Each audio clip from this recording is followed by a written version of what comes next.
So this active immunity and passive immunity, both of them can be acquired by a body through vaccination from an external source. Due to genetic and other unknown reason, the body starts attacking their own cells, so therefore rendering autoimmunity. So the principle of immunization or vaccination is based on the property of memory. Now this is also acquired immunity.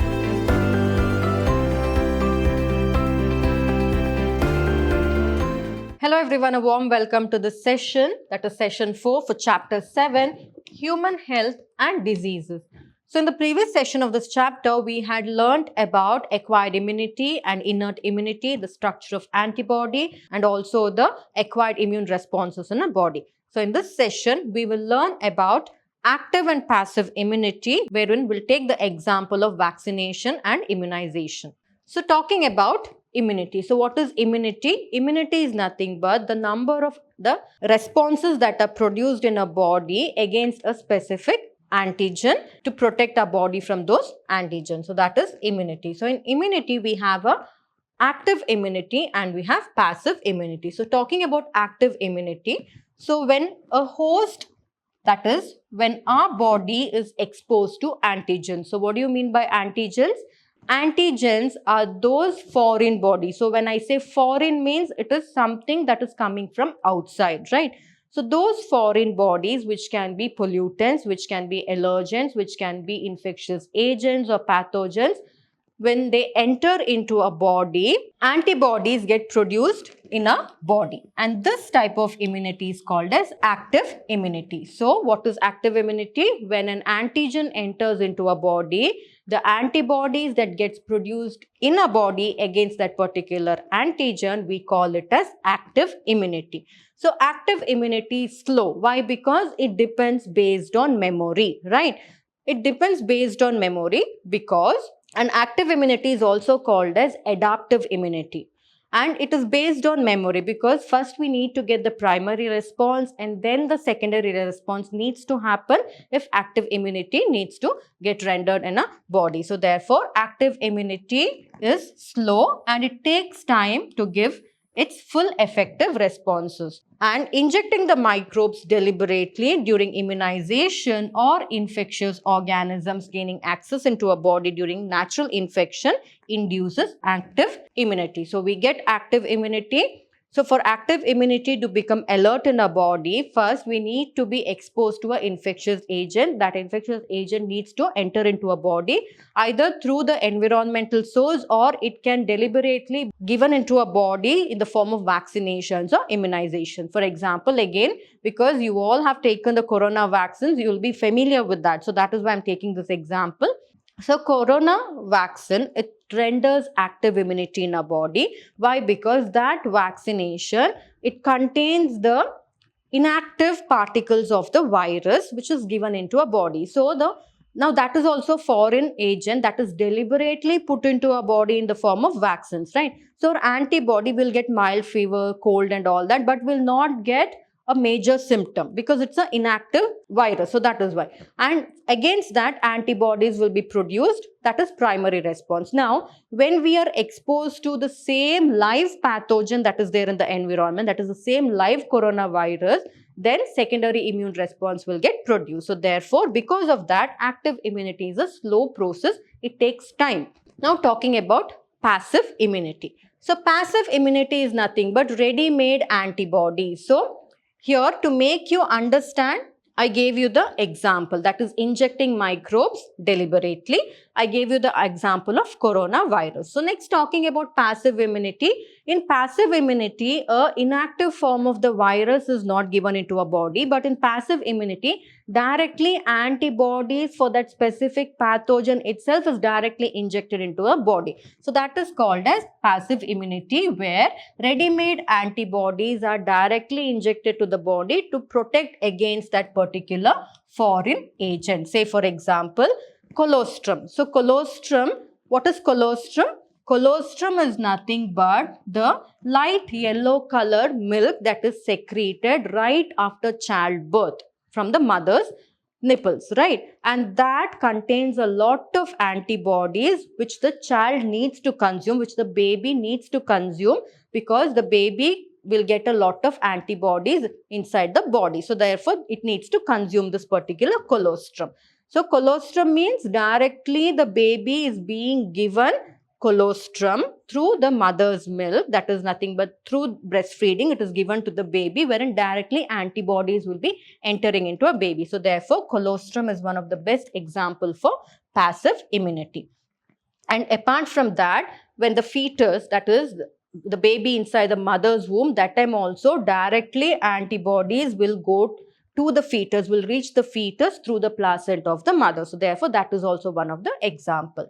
So therefore, the difference between active immunity and passive immunity is active immunity, first, a pathogen needs to enter into a body from the environment. For that pathogen, primary response will get produced, then secondary responses or antibodies will get produced, and this is a long process. So that is, and also if in the form of injections, if vaccinations, an inactive virus itself or inactive pathogen itself is given into a body, for which inside a body antibodies need to get produced. Why it takes time?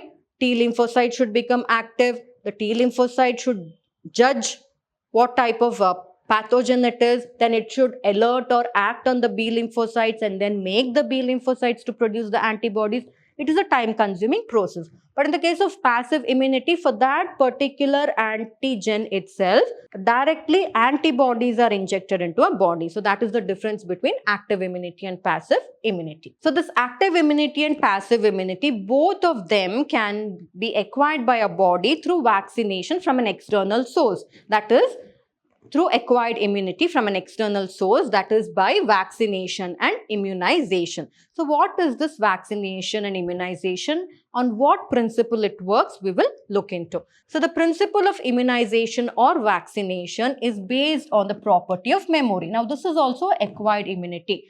First we take the corona vaccine. What is the corona vaccine vial inside that? What is there? The inactive forms of corona particles will be there, or inactive coronavirus will be there. That will be injected, and for that our T lymphocytes will recognize it. It will activate the B lymphocytes and make the B lymphocytes produce specific antibodies to that. So all that happens in the process of immunization. Now that is immunization. Now we have inside our body antibodies already being produced for the dead corona particles that has been put inside our body through vaccination and immunization. Now, when we really get corona, these antibodies, again it will start to get produced by the B lymphocytes with the help of the T lymphocytes, and now the cells will have the memory. That is, the T lymphocytes and the B lymphocytes will have the memory. What kind of antibodies I need to produce, because already once it has produced, right? So therefore, they are based on memory of the immune system. So vaccination and immunization, they are based on the principle of memory of the immune system. And in vaccination, a preparation of antigenic proteins of pathogens or inactivated or weakened pathogen are introduced into the body. I've already told you about this. And the antibodies produced in the body against these antigens, they neutralize the pathogenic agents, therefore preventing further infections in our body. So this is how vaccination and immunization works. So in vaccination and immunization, inactive protein or inactive particle of the pathogen will be introduced into the body against which a specific antibody will be produced. So that is about vaccination and immunization. And vaccinations, and it is based on the memory of the cells. It is based on the memory that is stored by the B and the T cells, that is the B and the T lymphocytes, wherein they will recognize the pathogen and the T lymphocytes will make the B lymphocytes produce antibodies against that particular pathogen. So that is how they work, vaccination and immunization. Now talking about passive immunization. So in active immunization, the inactive proteins or particles of the pathogen are introduced into the body, against which antibodies will get produced inside our body. Now in passive immunization, directly antibodies are given, so that because directly antibodies are given, there is no need for the B and the T lymphocytes to work. They can remain silent because directly antibodies against that particular pathogen will be given. So if a person is infected with some deadly microbes, we can't wait for our immune system to get a knowledge about that microbe, produce an antibody against that microbe, can't wait for primary and secondary responses and all that. It's not possible, because by that time the person might die, because the viruses are so devastating or the pathogen is so devastating. So therefore, quick immune response is needed at that situation. So in such cases, directly performed antibodies are injected, or antitoxins are injected into the person's body. So we can take the example of the antivenom, right? So for example, when a person is bit by a snake, now the toxin that enters into the body of the person is an antigen, right? Because it is the toxin that belongs to the snake that is entering into a body. Now, can our cells wait for, or can our T cells wait and recognize what type of toxin it is, for that particular chemical present in the toxin? Can it help the B cells make the antibodies? It is a time consuming, it is a slow process. By that time, the venom or the poison would have spread to the entire body and the person will die. So in such cases, what can be done? The person immediately will be taken to the hospital. The doctor will ask about the whereabouts, like how the snake was, what snake it is and all that. And already anti-venom, which is again, venom is nothing but a protein. So therefore, anti-venom, that is an antibody, which will be present in the hospital, that will be directly injected to the person, so that the antibodies directly can act on inactivating the toxin that has entered into the body through the snake bite. So that is how they work on. So this is an antivenom injections are one of the best examples for passive immunization. And this type of immunization, we call it as passive immunization. So I hope you understood about active immunization and passive immunization. The major difference you need to know here is active immunization, inactivated viruses or inactivated pathogen, particles of the pathogen or proteins are injected into the body, against which antibodies will be produced inside a body. But in passive immunization, directly antibodies will be given into the body based on what type of disease has occurred. So that is about passive immunization. Next, talking about allergies. So allergies are nothing but response of our immune system to allergens that are present in the environment. And allergens, those substances present in the environment which causes allergy, we call it as allergen. So the exaggerated response of the immune system to certain antigens. What are those antigens called? They are called as allergens. So to certain antigens present in the environment, we call it as allergy. And allergy is actually due to the release of a chemical called histamine and serotonin from the mast cells. These mast cells are nothing but they are type of WBCs that are found in the connective tissues and all that. So when allergy enters into a body, these mast cells will get activated and they will start producing two chemical compounds which is called as histamine and serotonin. And these chemical compounds actually renders a lot of symptoms in a body such as sneezing, watery eyes, running nose and difficulty in breathing. So for allergy, we cannot prevent allergy because every day we are exposed to a lot of pollutants or allergens in the environment, right?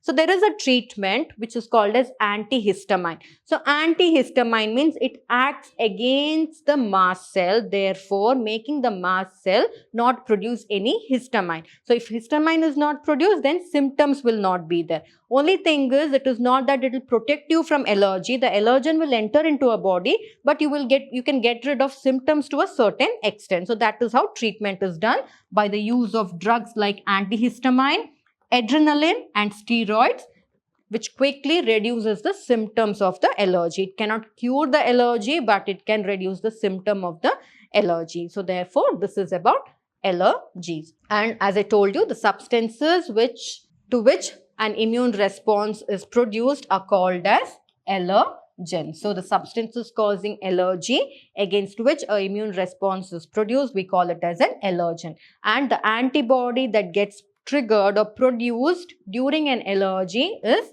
IgE. Immunoglobulin E is the antibody.